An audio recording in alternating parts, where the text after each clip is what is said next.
Assalamualaikum warahmatullahi wabarakatuh. Perkenalkan, nama saya Dr. Magata Pangestu. Saya adalah mahasiswa di Universitas Jember, tepatnya di program studi Pendidikan Bahasa dan Sastra Indonesia. Kali ini saya akan membahas atau mereview tentang novel berjudul Catatan Juang karya Firsa Besari. Novel ini tebalnya 303 halaman dengan dipisah-pisah menjadi 4 bagian, yaitu bagian 1, bagian 2, bagian 3, dan bagian 4. Tidak ada nama khusus untuk bagian-bagiannya, cuma dituliskan bagian 1, terus bagian 2, bagian 3, sama bagian 4. Nah, untuk masing-masing bagian itu menceritakan tentang konflik yang berbeda-beda. Novel ini tokoh utamanya adalah bernama Kaswarina. Jadi Kaswarina ini diceritakan dalam novel ini sebagai gadis desa yang merantau ke ibu kota guna menghidupi keluarganya karena ayahnya menderita stroke ringan. Jadi ayahnya tidak bisa beraktivitas normal seperti biasanya. Jadi untuk membantu ekonominya, Kaswarina rela berkorban, membuang cita-citanya untuk menjadi seorang sales asuransi di salah satu bank terbesar dan tertua di Indonesia. Untuk bagian satunya itu dari novel Catatan Juang ini menceritakan tokoh utama bernama Kaswarina atau yang kerap disapa dengan Suar, menjalani kehidupannya yang super berantakan setelah diputuskan oleh pacarnya yang lebih memilih untuk kembali kepada mantan pacarnya, yaitu Ricky, yaitu mantan pacarnya Suar, dan ia memutuskan untuk meninggalkan Suar guna kembali lagi atau balikan dengan mantan pacarnya yang bernama Bella. Sejak saat itu Kaswarina yang terkenal produktif dalam bekerja dan dianggap menjadi aset penting dalam perusahaan yang ia tekuni, menjadi sangat tidak produktif dan kurang konsentrasi, sehingga kerap kali dimarahin oleh atasannya yang bernama Bu Farida. Nah, kehidupan Kaswarina perlahan lambat laun berubah karena membaca buku bersampul merah tulisan Juang Astra Jingga. Tetapi di buku tersebut Juang hanya meninggalkan tulisan tertanda Juang. Jadi Kaswarina menafsirkan buku itu sebagai Juang, Catatan Juang. Terus untuk bagian 1 itu Kaswarina sejak menemukan buku tersebut dan membacanya, perlahan kehidupannya berubah, mulai dari ia bekerja di salah satu bank tertua di Indonesia yang menjadi sales asuransi. Sejak bertemu dengan buku itu, ia banyak sekali kondisi kejiwaannya yang terperbaiki. Salah satunya adalah menyikapi pacar baru dari mantannya yang kerap kali membuli Suar pada saat di tempat kerja. Mengingat ia dan mantan pacar dan pacar baru mantan pacarnya itu satu kantor di tempat kerja. Jadi buku itu sangat menginspirasi Suar, sehingga sikapnya pun berubah dalam menyikapi kehidupan sehari-harinya. Sampai berujung Suar ingin menggapai mimpinya menjadi seorang sinemator. Itu berkat buku itu yang mensugestinya untuk keluar dari zona yang memenjarakannya. Jadi ia harus keluar berkorban demi menggapai cita-citanya. Sedangkan untuk bagian 2-nya itu dalam novel ini menceritakan tentang bagaimana Suar bernostalgia karena sehabis keluar dari pekerjaannya, Suar memutuskan untuk pulang ke kampung halamannya, yaitu di Desa Utara. Ia di sana sangat mengenang masa-masa kecilnya dan juga ia berniat untuk membuat proyek film pertamanya, yaitu yang mengangkat tentang film dokumenter itu mengangkat tentang pabrik semen yang akan didirikan di Gunung Kars di wilayah Desa Utara, yang mengandung banyak polemik karena waktu pendirian dari perizinan berdirinya perusahaan tersebut katanya sudah dilarang oleh pemerintah, tetapi tetap beroperasi perusahaannya, dan juga seolah-olah pejabat-pejabat tinggi negara dan juga gubernur itu membiarkan proyek tersebut tetap berjalan, sehingga menimbulkan pro dan kontra terhadap proyek tersebut di masyarakat. Oleh karena itu, Suar ingin mengangkat kisah tersebut dengan membuatkannya film dokumenter untuk mengikuti lomba film yang disebutkan oleh sahabatnya, yaitu Elipsis Clandestine. Jadi Kasuarina berencana untuk membuat film dokumenter tentang perusahaan semen yang akan berdiri di Desa Utara, yang akan menggusur Bukit Kars yang ada di Desa Utara, yang mengundang banyak sekali polemik di masyarakat, baik itu pro dan kontra. Jadi Kasuarina di bagian 2 itu diceritakan mengadakan pertemuan wawancara dengan beberapa orang, yaitu di sana ada banyak tokoh-tokoh seperti Dude Ginting, terus ada Fajar Suteja, Pak Yitno, Mbak Rina, Pak Waluyo, dan Elipsis Clandestine sendiri. Jadi Kasuarina juga memiliki adik bernama Albizia, yaitu adik laki-lakinya. Kasuarina ini berasal dari keluarga sederhana, 2 bersaudara, yaitu Kasuarina sebagai anak sulung dan adiknya Albizia. Perjalanan pembuatan film Kasuarina itu berjalan dimulai dengan melakukan wawancara dengan salah satu orang yang kontra dengan proyek pembangunan perusahaan semen di Desa Utara, yaitu dengan Pak Yitno, yaitu petani setempat yang menganggap dengan berdirinya perusahaan semen tersebut akan mengganggu ekosistem dan merusak ekosistem alam, sehingga akan berdampak besar pada sektor pertanian. Tidak hanya Pak Yitno, Kasuarina dan Fajar Suteja dan seorang temannya, yaitu Elipsis Clandestine, juga mewawancarai Mas Galuh sebagai orang yang kontra terhadap pembangunan perusahaan semen tersebut.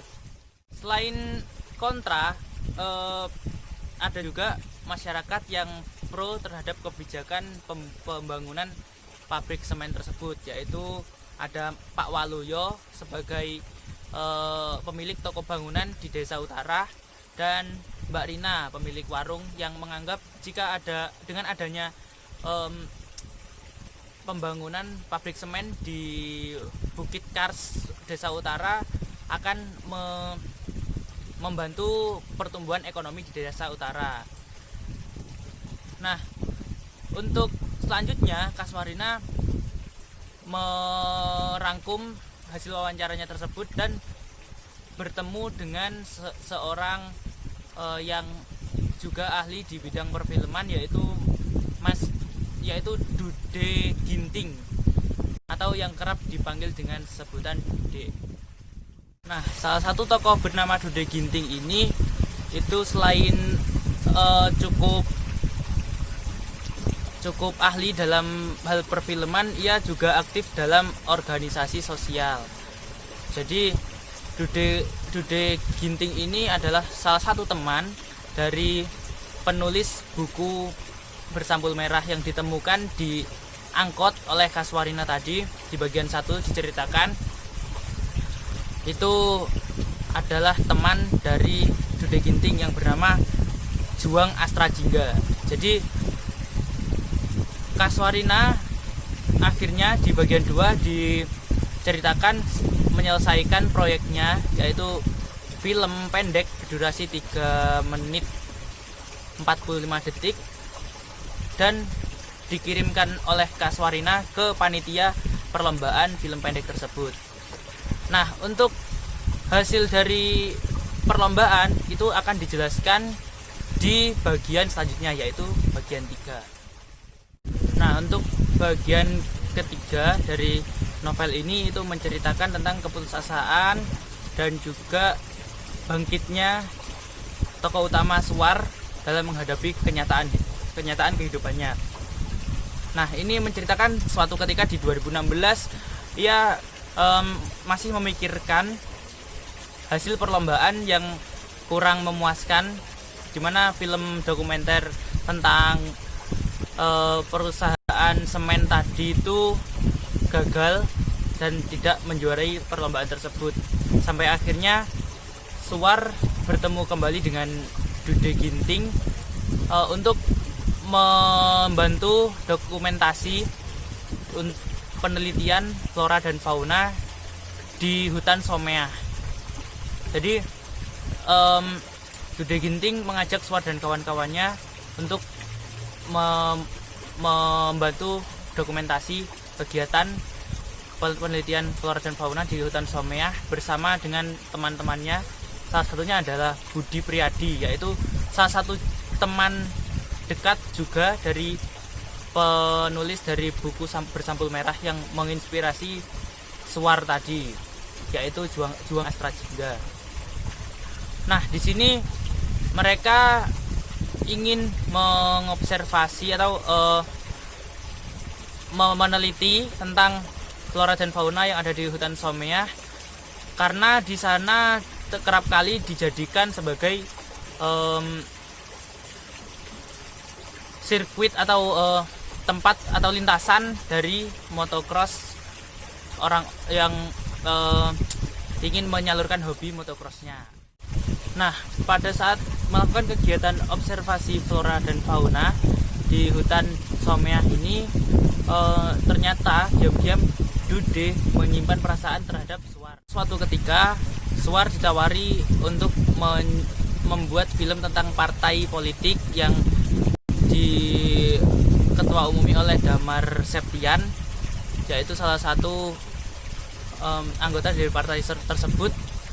Suwar diminta untuk membuat film tentang partai tersebut, tetapi oleh Dude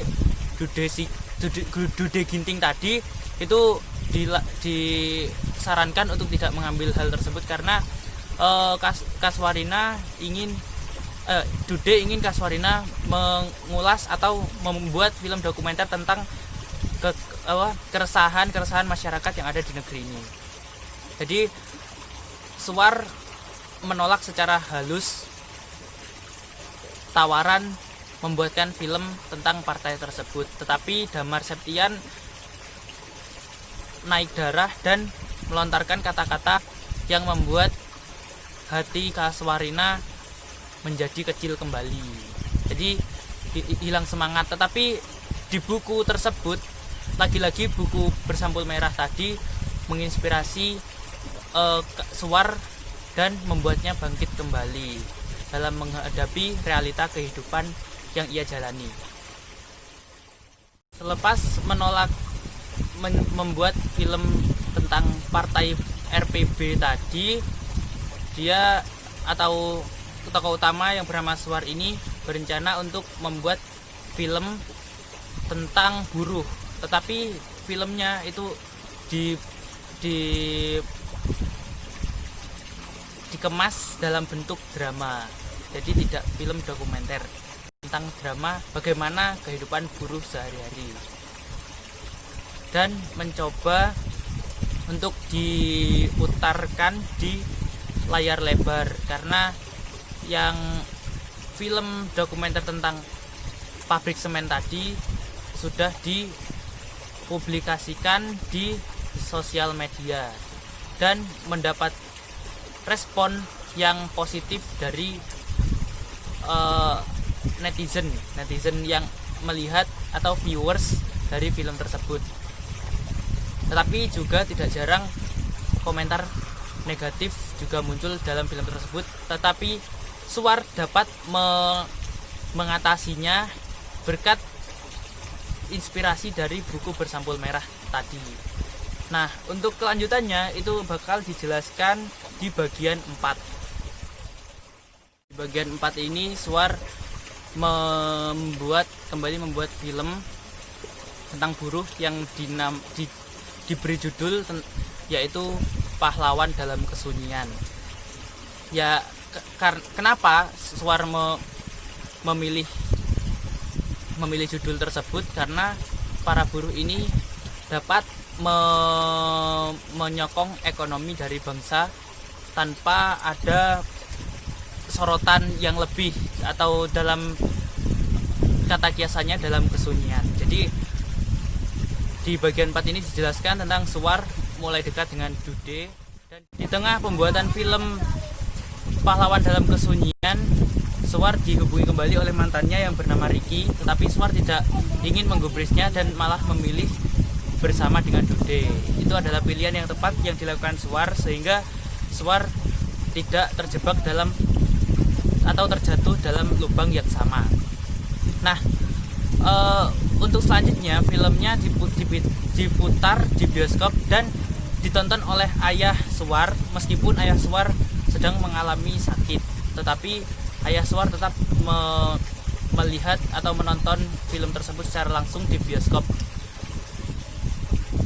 Film tersebut mencapai kesuksesannya, tetapi ujian yang diterima Suwar tidak sampai pada saat itu, atau tidak selesai pada saat itu juga, karena di tengah-tengah meroketnya karir Suwar sebagai sineas, Suwar diuji kembali dengan kepergian ayahnya yang sudah sakit stroke sejak Suwar di Jakarta, dan